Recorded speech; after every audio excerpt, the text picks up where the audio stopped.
Shalom, shalom, bien-aimés dans le Seigneur. Nous voici encore dans notre chaîne Josaphat Mambouane TV.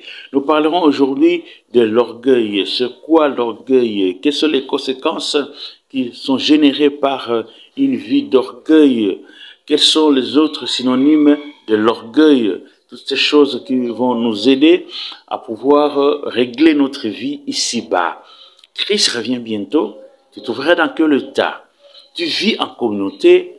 Comment vis-tu ta vie? Les savoir-vivre, les savoir-faire sont importants quand on peut vivre tranquille en communauté. L'orgueil ne vous aidera pas. Pour entrer directement dans notre matière, un orgueilleux se croit suffisant.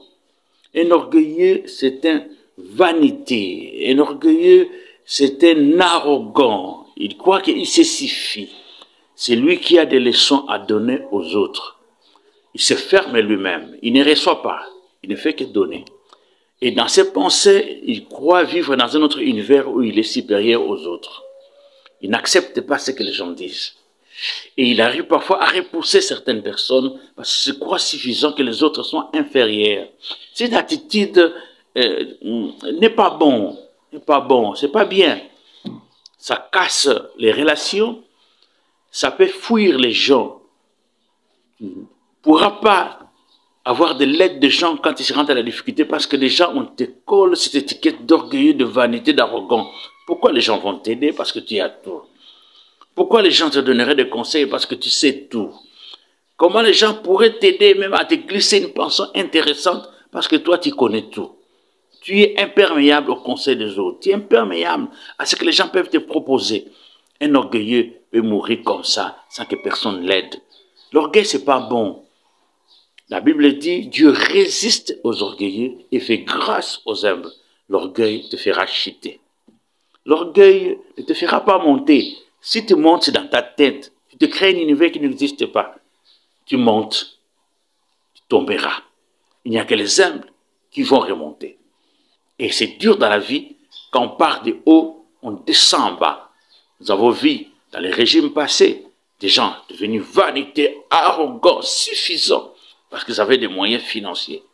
Tu crois que l'argent, c'est une forteresse? Quand tu perds cet argent, ta forteresse tombe. Tu deviens comme un simple homme. Chers amis, que Dieu te bénisse, que Dieu te lève, que Dieu te mette dans une position quelconque. C'est une grâce. Bénis le Seigneur. Si tu as une maison, si tu as une Jeep, si tu as une belle femme, si tu as de beaux enfants, si tu as une situation intéressante, bénis le Seigneur. C'est la grâce de Dieu. Sans lui, tu n'aurais jamais eu ces choses. Pourquoi s'enorgueillir? Pourquoi se croire suffisant? C'est comme si ce sont tes propres efforts qui t'ont octroyé tous ces avantages. Chers amis, la grâce de Dieu existe. Hein? Si nous vivons, nous respirons, c'est la grâce. La Bible dit, c'est chaque matin que les bontés de Dieu se renouvellent à nous. Hein? Ah, tu veux être orgueilleux, tu veux persister à être orgueilleux, chers amis.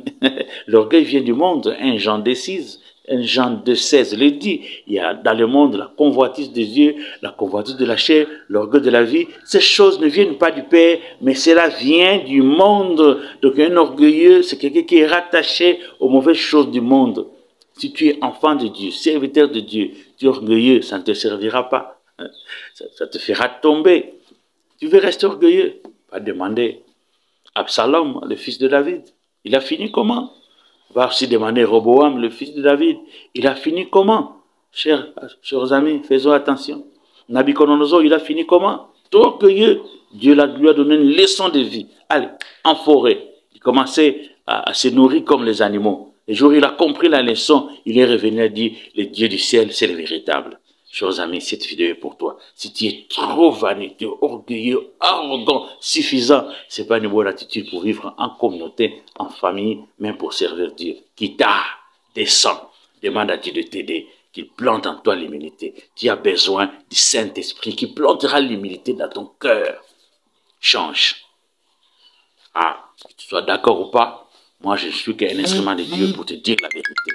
Tu peux liker, partager à ceux qui sont vaniteux. Bakita va changer au nom de Jésus.